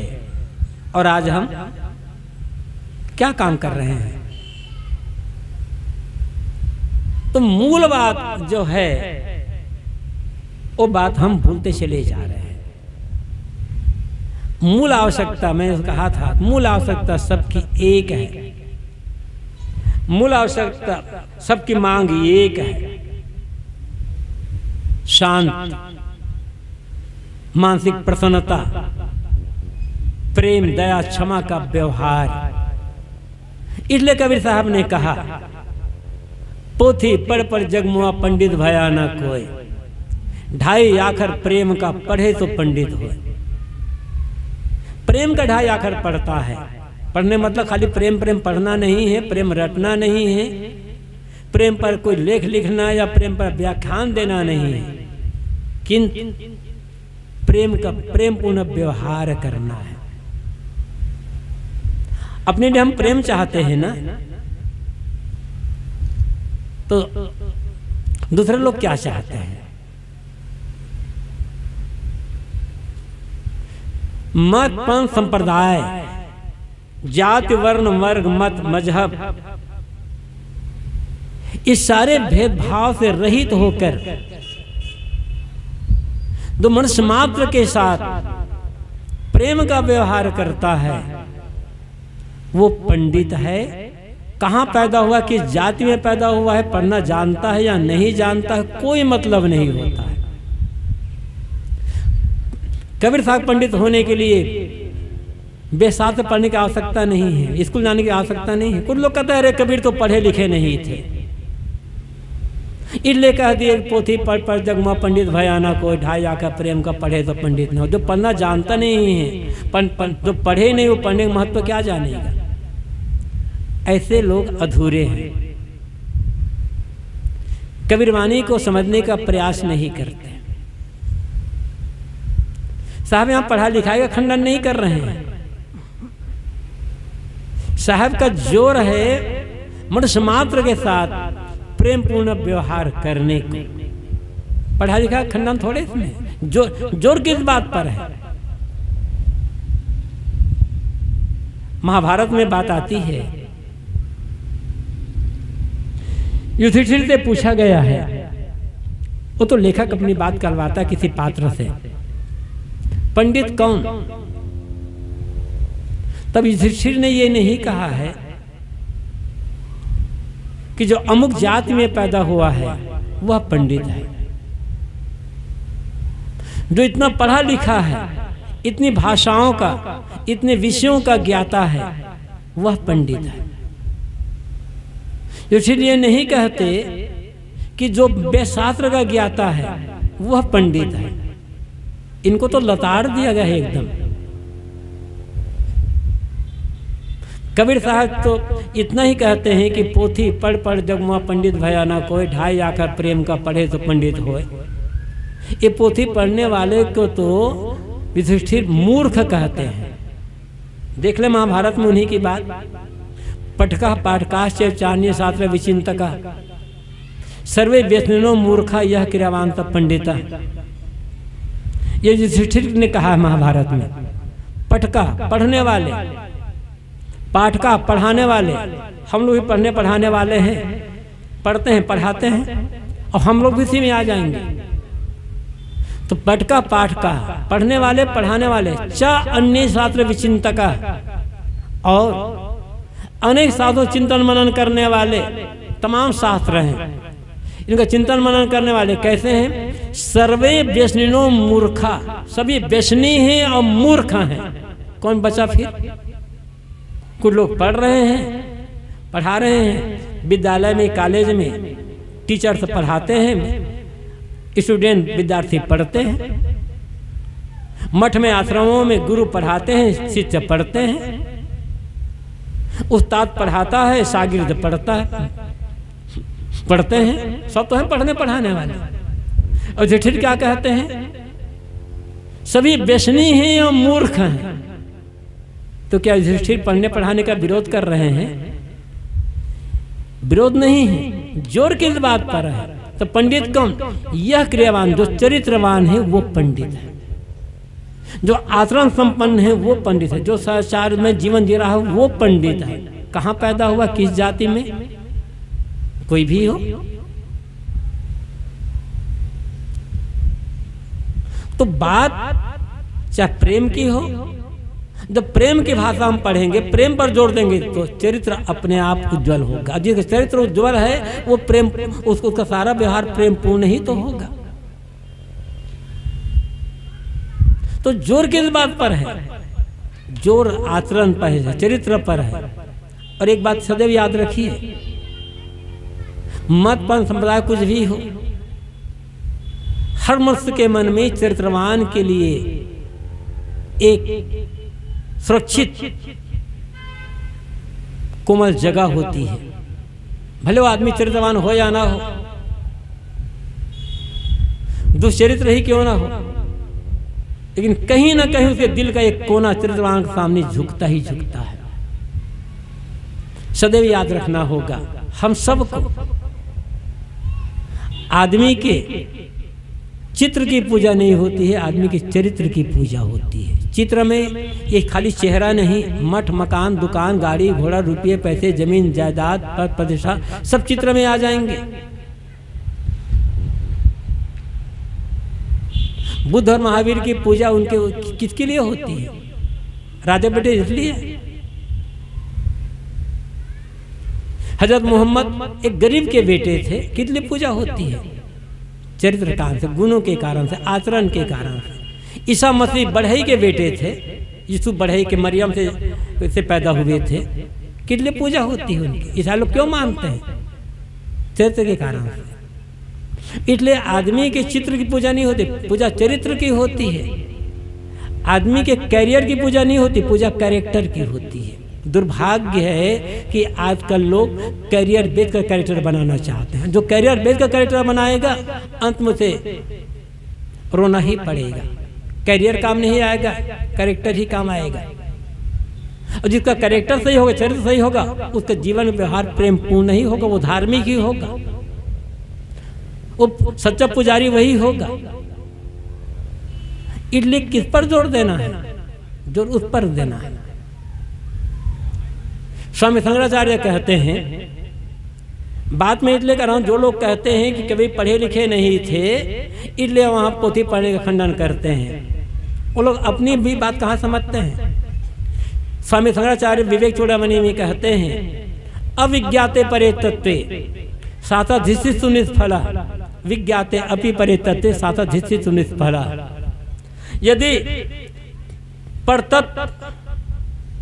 परतत्व को आप परम तत्व कह लो, ब्रह्म कह लो, आत्मा कह लो, परमात्मा कह लो, खुदा गाड कह लो, कुछ भी कह लो, आपकी मर्जी, ये सब शब्द हैं। और शब्द बड़े नहीं होते, जिनके लिए शब्द गढ़े गए हैं उस तत्व की बात है।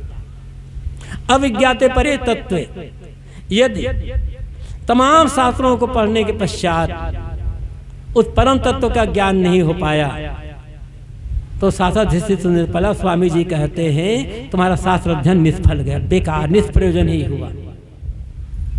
विज्ञाते अपि परे तत्व, यदि उस परम तत्व को जान लिए तो तुम्हारा शास्त्र अध्ययन बेकार है, कोई उसकी आवश्यकता नहीं है। स्वामी शंकराचार्य स्वयं शास्त्रों के महापंडित, 6 साल की उम्र में तो साधु निकल गए थे। 6 साल की उम्र थी जब वो संन्यास लिए थे, तब थोड़ी उम्र में वे शास्त्र के महाधुरंधर प्रवक्ता पंडित बन गए। उन्होंने खुद शास्त्र लिखा है, तो शास्त्र का खंडन वो कैसे करेंगे? खंडन शास्त्र नहीं है, जो परम तत्व के ज्ञान पर है, जो स्वयं शास्त्र लिखते हैं, पढ़ते हैं, शास्त्र व्याख्यान करते हैं, वो शास्त्र खंडन कैसे करेंगे? लेकिन तमाम पढ़ने के बाद भी उस परम तत्व का ज्ञान नहीं हुआ, उस ज्ञान से रहित रह गए, तो अध्ययन करने का मतलब क्या हुआ? फिर मैं अपनी मूल बात पर लाता हूं। हम मनुष्य हैं, हमारी आवश्यकता क्या है? हम जीवन कैसे जीना चाहते हैं? अपने घर परिवार का वातावरण कैसे बनाकर रखना चाहते हैं? एक ही बात है, मानसिक शांत, मानसिक संतोष, मानसिक तृप्ति का अनुभव, प्रेमपूर्ण वातावरण, सामाजिक समरसता, ये मनुष्य मात्र की आवश्यकता है। और जो ऐसा जीवन जी रहा है, जीने का प्रयास कर रहा है, 2 चीज होती है। कुछ लोग ऐसे होते हैं जो ऐसा जीवन जी रहे हैं, वो लोग जी तो नहीं पा रहे लेकिन उस दिशा में आगे बढ़ रहे हैं। जैसे प्राइमरी में जो पढ़ने वाला भी है, कोई छात्र है, वो भी विद्यार्थी है। विश्वविद्यालय में पढ़ने वाला जो छात्र है वो भी विद्यार्थी है, और पढ़ लिख करके विभिन्न पदों में, बड़े बड़े पदों में जो आज सर्विस कर रहे हैं, कभी वो भी छात्र रहे हैं, कभी वो भी विद्यार्थी रहा। पढ़ाई पूरी हो गई, वो बड़े बड़े अफसर बन गए। कुछ लोग वही पढ़ रहे हैं, कुछ लोग शुरुआत कर रहे हैं। जो शुरुआत कर रहे हैं वो भी धीरे धीरे पढ़ते पढ़ते कभी बड़े बड़े पदों में जा सकते हैं। जो बड़े बड़े पदों में थे वो भी कभी प्राइमरी में गए हैं, उन्हें क ख ग नहीं आना था, ABCD मालूम नहीं था, लेकिन बढ़ गए। ऐसे ही धर्म के क्षेत्र में कुछ ऐसे लोग हैं जो प्रेम पूर्ण सदाचार पूर्ण जीवन जी रहे हैं, पूरा शांत होकर के जीवन जी रहे हैं और भाईचारे का प्रेम का संदेश दे रहे हैं, वैसा जीवन व्यवहार है। कुछ लोग उस रास्ते में चल रहे हैं। इसी की प्रेरणा पाने के लिए ही सत्संग की आवश्यकता होती है। सत्संग से आपको धन नहीं मिलेगा। सत्संग करने से यहाँ तो अब अपने घर में रहते, छाया में बैठे होते, पंखा चलाकर बैठे, यहाँ जमीन पर बैठे हैं। यहाँ क्या मिल रहा है? किंतु जो कुछ मिला है जीवन में, सबका सुंदर से सुंदर उपयोग कैसे करना है, और जो जीवन जो बड़े सौभाग्य से मिला है, इसका वास्तविक उद्देश्य क्या है, और जीवन को कैसे हम स्वयं जिए और जी करके कैसे एक अच्छा आदर्श स्थापित करें, जिससे लोगों को प्रेरणा मिले और लोगों को सही संदेश दें। इसी के लिए संदेश की आवश्यकता है। और याद रखें, जब तक मनुष्य मनुष्य के बीच एकता नहीं होगी, कभी शांति से हम न जी सकेंगे, न दूसरों को जीने देंगे। विश्व शांति के लिए कहो, चाहे जो भी कुछ कहो, बड़े बड़े राजनेता लोग, बड़े बड़े तमाम देशों के राष्ट्रपति, प्रधानमंत्री या प्रतिनिधि आते हैं, शांति स्थापित का, सब अशांति फैलाने का काम कर रहे हैं। सब देश वाले कहते हैं, हर देश के राष्ट्रपति शासक कहते हैं, हम परमाणु बम शांति के लिए बना रहे हो। जब शांति के लिए परमाणु बम बना रहे हो तो अशांति के लिए क्या बनाओगे? स्वयं अशांत है बेचारे, और अशांत दूर करने परमाणु बम बना रहे हैं, तो शांति के लिए फिर क्या बनाओगे भाई? ये उनकी बात है। सब एक दूसरे को दबाने की चेष्टा कर रहे हैं, घाघ बने हुए हैं सब, जिसके बाद दो शक्ति मिल गई है। किंतु दुनिया में शांति स्थापित करने के परमाणु बम की आवश्यकता नहीं है, हाइड्रोजन बम या न्यूक्लियर बम की आवश्यकता नहीं है। आवश्यकता है मानव मात्र को एक समान समझ करके, मानव मात्र के साथ प्रेम, समता, एकता का व्यवहार करने की। एक कहानी कहूंगा, अपनी बात समाप्त करूंगा, समय हो चुका है ज्यादा। कहानी बात समझाने के लिए होती है, लेकिन एक संदेश होता है। एक आदमी एक दफ्तर में काम करता था। शाम को दफ्तर से लौटा, दफ्तर में कुछ काम ज्यादा था, तो कुछ फाइलें लेकर के आया। घर में घुसा, उसका एक छोटा बच्चा था, 5-6 साल का, उम्र सब लगभग ऐसे समझ लो। आते ही देखा और दौड़ा, पापा जी मुझे आपके साथ खेलना, मैं खेलना चाहता हूँ, कोई साथी आदमी मुझे मिले नहीं, मुझे तो आपके साथ खेलना है। कहा बेटा बैठो, देखो अभी मैं ऑफिस से आ रहा हूँ, थका हूँ, थोड़ा पानी वाले पी लेता हूँ, रेस्ट कर लेता हूँ, फिर देखो इतनी फाइलें मैं लेकर आया हूँ, मुझे एक काम करना है, तुम अकेले खेलो, नहीं तो ये काम अधूरा रह जाएगा। और बच्चा तो बच्चा, उसे क्या मतलब होता है, और पापा तो पापा, ऑफिस में क्या काम करता उसके लिए तो जो भी हो उसके तो पापा ही हो। जिद पकड़, नहीं मैं तो आपके साथ खेलूंगा ही, काम आप चाहे जब करने बाद में। जिद पकड़ लिया, आदमी समझाया, माना ही नहीं। तो देखा टेबल पर एक पुरानी पत्रिका पड़ी हुई थी, बड़ी साइज में। पहले पुराने जमाने में साप्ताहिक हिंदुस्तान, धर्मयुग, ऐसे कुछ बड़ी बड़ी पत्रिकाएं छपती थी। तो पुरानी पत्रिका पड़ी थी बड़े साइज में, पत्ता खुला हुआ था। तो देखा वो पत्रिका के उस पृष्ठ पर दुनिया का नक्शा बना हुआ था। उस आदमी ने उस पन्ने को फाड़ा, उस पत्रिका से अलग किया और कई टुकड़े कर दिए और कहा बेटा देखो ये दुनिया का नक्शा बना हुआ है ना, इसको मैंने कई टुकड़े कर दिए हैं, तुम इस नक्शे को जोड़ दो, जो जहां जैसा बिल्कुल सही सही ढंग से जोड़ दो, फिर मैं तुम्हारे साथ खेलूंगा। उसने सोचा था ये छोटा बच्चा कई टुकड़े किए हैं कागज के छोटे छोटे, इतने जल्दी कैसे जोड़ेगा ये, तब तक मेरा काम पूरा हो जाएगा। अपने काम में लग गया और बच्चा जोड़ने में लग गया। 15-20 मिनट हुआ मुश्किल से। बच्चा कहा पापा पापा देखो मैंने ये दुनिया का नक्शा जोड़ दिया।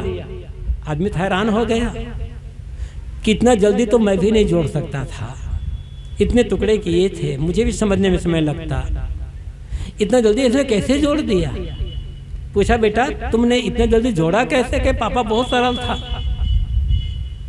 जो पन्ना आपने फाड़ा था ना उसकी एक तरफ दुनिया का नक्शा बना हुआ था, उसकी पीठ पर दूसरी तरफ आदमी का चित्र बना हुआ था। मैंने आदमी जोड़ा, दुनिया जुड़ गई। दुनिया जोड़ना है तो आदमी जोड़ना पड़ेगा, और हम आदमी को बांट रहे हैं और चाहते दुनिया जुड़े, संभव नहीं है।